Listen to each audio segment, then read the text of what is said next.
Welcome, family, to our monthly virtual conference. I'm your host, Emmanuel Barbee. Please hit that like button, subscribe, and share with your friends, ladies and gentlemen. Before we jump into the topic, I need to address a few things on this platform. First of all, I read my speeches because I want to make sure that my listeners, all of my group members, and everyone on my Facebook friends list hear me loud and clear. I refuse to be ignored by Black America and Black Chicago. I entitled this video podcast, Help Stop the Genocide in American Ghettos, because you can't sugarcoat genocide. On this video podcast, we promote Black economic empowerment and how we as a people can rise up and take our rightful place at the table in this global market. We're not asking for permission. We're taking the lead in solving Black issues in America, taking the lead in solving African issues on the continent, and in time, taking the lead in solving issues in the Caribbean and Latin America or South America. I spoke with a representative from Amazon about lowering the price of my ebook and my paperback book to make my revised book affordable for everyone. I am encouraging everyone on my Facebook friends list, everyone in my social groups, and all my listeners from around the globe. Please help me get my revised book on the bestsellers list so that the world would take our cause serious. My ebook now costs $8.23, and my paperback book costs $7.65 plus shipping and handling. I provide my Amazon author page in the comments section below. Before I jump into my presentation, here's some new development about the Jordan Neely case. Daniel Penny was charged with second-degree manslaughter. Alvin Bragg didn't want to charge him, but the Black grassroots was on his tail. I've been telling my group members and my listeners for 20 plus years the importance of having a code for the African American community. The code is the leader, not one individual. In our case, all of the principles in my revised book is the code. In less than a week, Daniel Penny, attorney, has raised $1 million for Daniel Penny's legal defense. White supremacists are good at staying on code for their people. They donated $1 million to defend the right of a white supremacist to take a life of a Black man. Those two men in the video also need to be charged. You had Democrat mayor and Democrat governor co-signing what Daniel Penny did. The question is, when will Black America get on code and put aside our petty differences? In contrast, I created a GoFundMe page last year for our film project, and out of 1,676 people on my Facebook friends list, only 5 people have donated to our film project, and we only raised $99. This is why other groups call us the N-word and take us for joke. And yet, my critics have a nerve to ask me what's taken me so long to get my Christian business up and running. I flipped the script and asked them, have they purchased my revised book? They say no. I asked them, have they purchased any items from our virtual store? They say no. I asked them, have they donated to our film project? They say no. Then what the hell do you expect? Since 2010, I have been paying out of pocket to secure the business title, quote, the Grassroots Community Activist Institute of Chicago. I wrote and published my revised book in order to raise capital for the business, but unfortunately, my book was barely selling. I created a virtual store in order to raise capital for the business. Unfortunately, items from my virtual store is barely selling. It takes capital to start a nonprofit organization and a for-profit business. My film project is my last attempt to try to do something positive for my racial group in America. 31 years of being overlooked and rejected has made me to consider reaching out to our global African family, especially African immigrants in America, Canada, and Europe, as well as Africans on the continent. I am also reaching out to our Afro-Caribbean, Afro-Brazilians, Afro-Latinos who are like-minded and want to work with me in building a new movement in Black America called the Grassroots Community Activist Institute of Chicago. This will be our credibility in the African American community and throughout the Black world. I am consistent. I am committed to this cause. We have to make it clear to these politicians we're not going to vote until we get cash payment reparations and an anti-Black hate crime bill. If we don't get reparations, then we're finished in America. The white supremacist financial elite is allowing illegal Latino immigrants to flood the border and ship them to Black neighborhoods like South Shore in my city of Chicago. This is why I keep encouraging my group members and listeners to vote based on policies, not on a politician's skin color. Because like with Obama, a black face with a pro-white supremacist mindset, then you wonder why the African American community remains jacked up. The worst thing we have done is to become Americanized. If you read my revised book, I talk about how we were more entrepreneur-based and community-minded under Jim Crow. Instead of us working together with our best and brightest minds and began building GRCAM Chicago, then building and owning our own healthcare clinic, owning and controlling our own housing, and owning and controlling our own grocery stores. Many black people prefer to depend on Democrats to solve our issues. Like I said in my previous video podcast, we participate in our own oppression. We're not serious about obtaining reparations if we don't make these politicians have a political consequence. GRCAM Chicago would take the lead in encouraging Black Americans to return being builders. Black Americans vote 90% Democrat. What do you get for your vote? Nothing. The day is coming that I will stop focusing on Black American issues and start focusing on solving African issues when I apply for dual citizenship in South Africa.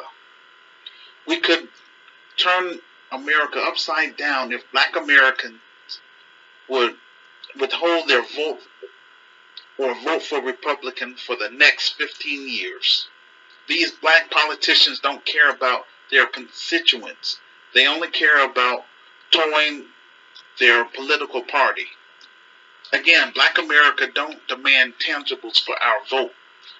Black voters are making it hard for us to live in America because they are voting against our interests.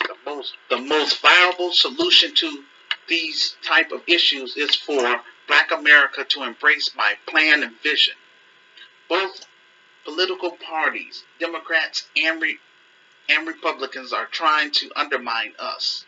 During the 2020 election, Democrats were telling black people they were going to defund the police and put in George Floyd Justice and Police Act. Black people voted for Joe Biden en masse because black people think that the police is the biggest issue in the African American community. The only person who benefited from George Floyd's death was Joe Biden. Joe Biden said his two major initiatives were immigration and LGBT rights. Black people voted 90% for a president who made transgender rights an issue over black issues.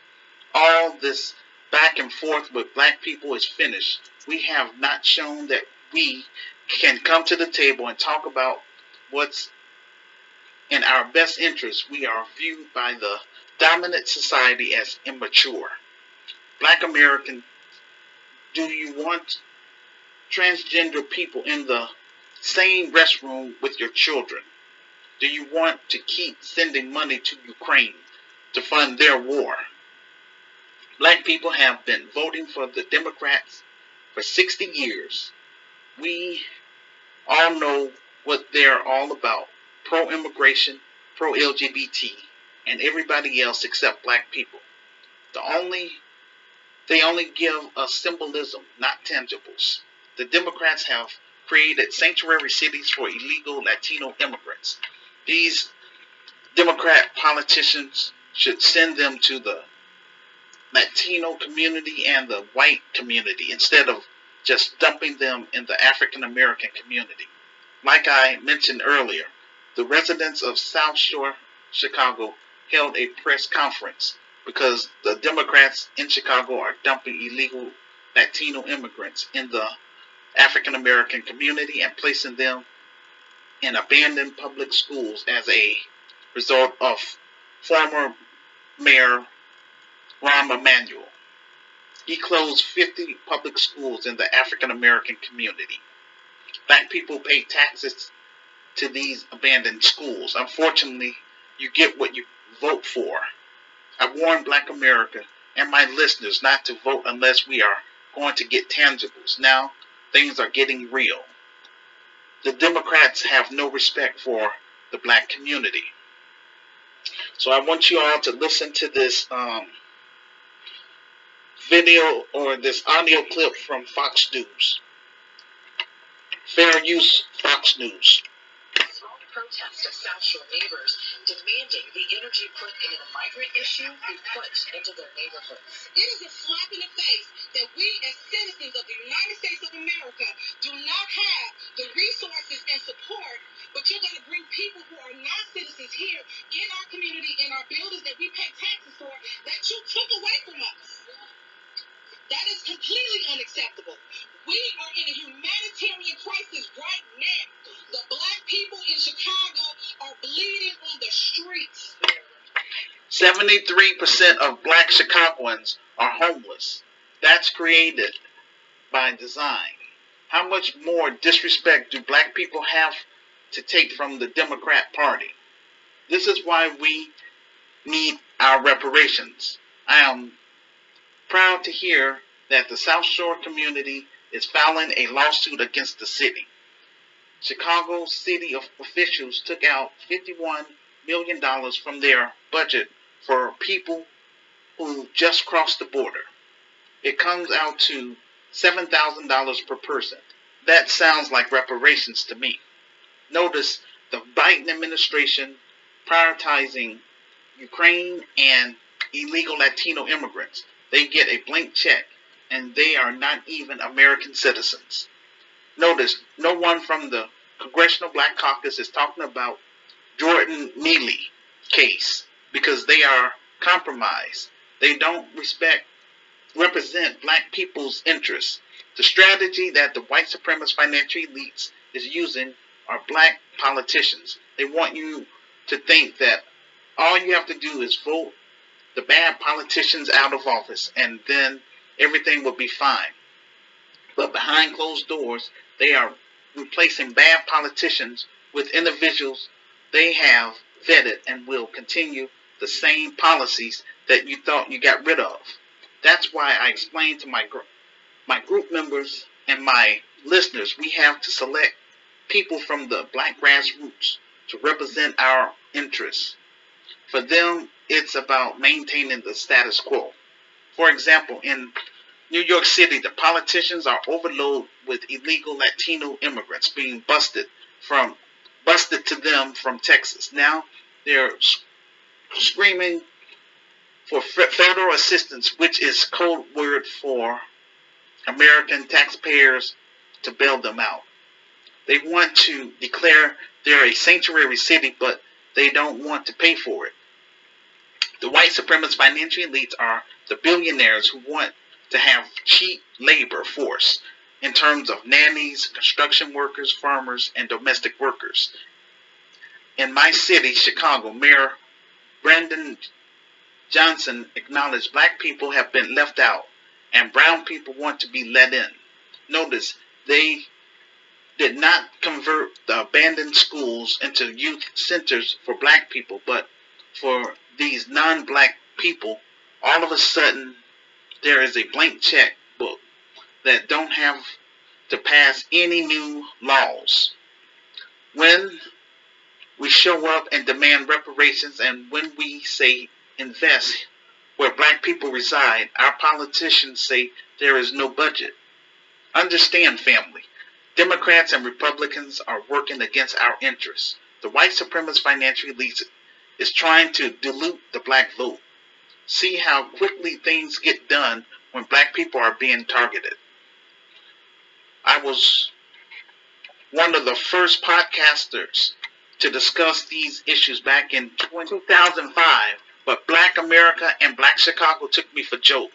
If you agree with me that an emergency for illegal Latino immigrants does not constitute the emergency of black people, then share this video podcast and help make it go viral.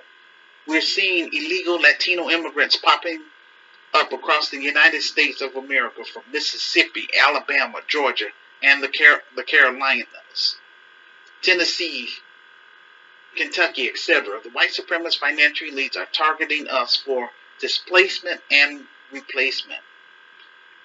Immigration main purpose was to replace enslaved black people who were recently freed from bondage. Immigration is black people's replacement policy. These newcomers are not our friends. We don't owe them nothing. We're losing ground in America. We cannot support these people, and we cannot support these politicians who support them. The strategy has shifted. The white supremacist financial elites is no longer sending white politicians in front of us. They're sending black politicians to us to promote their policy. Again, I'm glad to see South Shore residents are starting to wake up and get on code. Black voters need to remember this in the upcoming election in 2024. So the question is, who is Emmanuel Barbee? Well, I am the founder and president of the Grassroots Community Activist Movement. I am a descendant of American slaves. I am a professional blogger, an online talk show host, an upcoming social entrepreneur, a filmmaker in progress, and a new urban author of the book, quote, The Solution for Black America, Reclaiming, Rebuilding, and Restoring the Urban Ghettos in America, 2nd edition, is available on Amazon.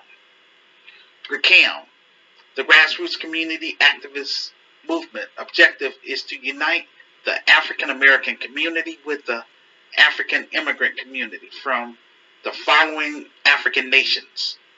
And those African nations, I need for you all to stand up and work with me, so that way we can build the Grassroots Community Activist Institute of Chicago, and then from there we're going to visit your country, so that way we can do international trade. These African nations are as follows: South Africa, Kenya, Ethiopia, Tanzania, Uganda, Angola, Liberia, Ivory Coast, Ghana, and Nigeria. I need you all to work with me in building GRCAM of Chicago, so that we can have credibility in the African American community and throughout the black world. We will heal from the scars of enslavement and from colonization. We ain't seeking permission from anyone. We're taking the lead in two fronts. Domestic front in solving black issues within America, and on an international front, solving issues on the African continent, and in time in the Caribbean and South America / Latin America. GRCAM of Chicago will operate under 7 functions within the African American community. They are as follows: a social service component, a spiritual component, which will be optional for secular people, a political component, an entertainment component, an entrepreneur component, a health and wellness component, and a black media component, known as New Black Voices of Media. GRCAM is a virtual Christian socialist organization. For me, Christian socialism is an authentic form of Christianity. A Christian socialist is a form of socialism based on the teachings of Jesus. We believe that capitalism is adulterous and rooted in greed, social inequality, and institutionalized racism, which most Christian denominations consider a moral sin. We will focus on what we stand for, which is love, compassion, social justice, and liberation theology. Jesus told us to focus on the least of these in society, according to Matthew chapter 25, verse 35 through 40.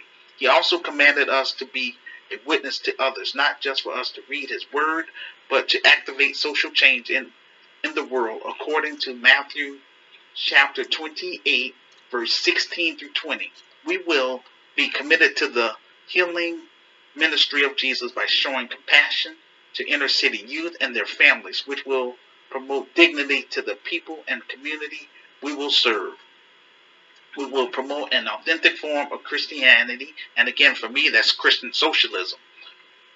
We emphasize the importance of moral and character development for both Christians and non-Christians. We aim to become an accredited institution offering an immense curriculum that integrates technical knowledge with artistic explorations and creativity taught by industry experienced professionals. On-campus associate degree in animation, audio production, entertainment business, film production, music production. Online degree in animation, audio production, entertainment business, digital filmmaking, graphic design, media communication, music production, writing for films and TVs, as well as offering blockchain technology. That's what we want to do here in Chicago, and we want to replicate it in the African continent. We want to connect black entrepreneurs with African entrepreneurs, black artists with African artists. Again, so that way we can do international trade with our brothers and sisters on the continent. What makes this organization different than, I would say, other black organizations is that this is based on my personal life experience. Black America has rejected my vision and plan for the past 31 years. And what has that proved? Ain't nothing changed on my end. This is how come I want to do that film, because I want to connect with like-minded black people and African people that's going to work with me. You know what I'm saying? I'm using my platform to broadcast my vision and to recruit brave and smart black people to move from behind the computer. And for people that's serious about working with me, please read my story first, so that way you'll know what you're getting yourself involved with. Everything in that book, we're going to carry that out to the fullest. But what I've written in that book is only just half of my knowledge.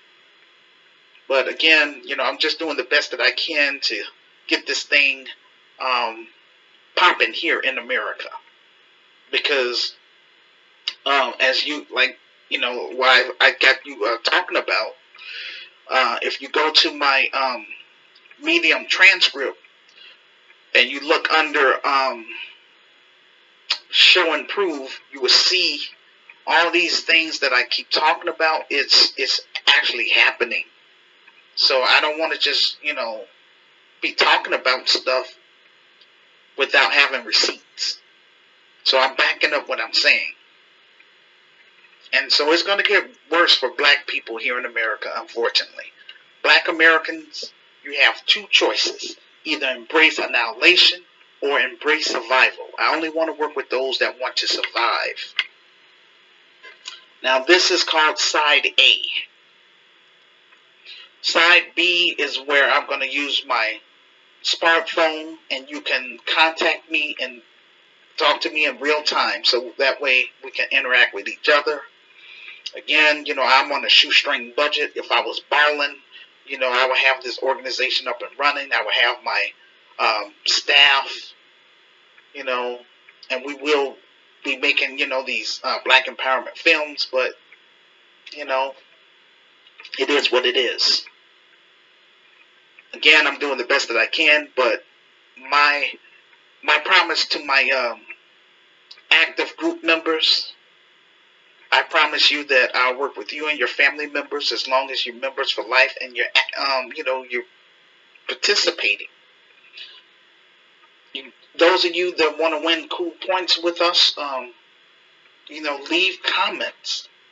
Even if you're not able to come on the show, gotta come out of being shy and embarrassed and all that stuff. Because if you're serious, if you're hungry and if you want to eat, you're gonna have to speak up.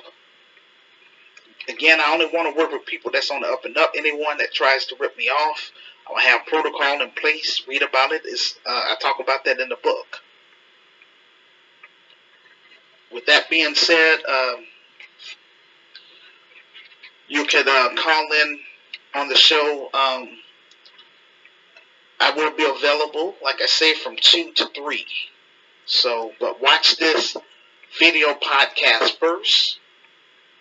And if you're not able to participate on Saturday, no problem. Just leave comments in the comment section, and please share this video podcast with your friends. And I hope that it can go viral, so that way we can get more likes. I could hopefully connect with people that's serious about trying to work with us, me and Sister Renee, so we can go ahead and raise funds. We want to raise $200,000 first for the first installment, and that will be geared toward us connecting with a legitimate production company that will do the film trailer as well as the film poster for us. Then the additional $300,000 would be for the actual film. Again, I want to make sure that we make a quality film. That's why I want to work with a production company. But I am going to have a lot of input in this because this is based on my experience. And eventually, we're not going to have to use a production company. We'll have our own production company down the road. But right now, it is what it is. With that being said, I'm going to conclude the show for today. And we're going to continue tomorrow on Saturday through Facebook Live. All right? Peace and blessings.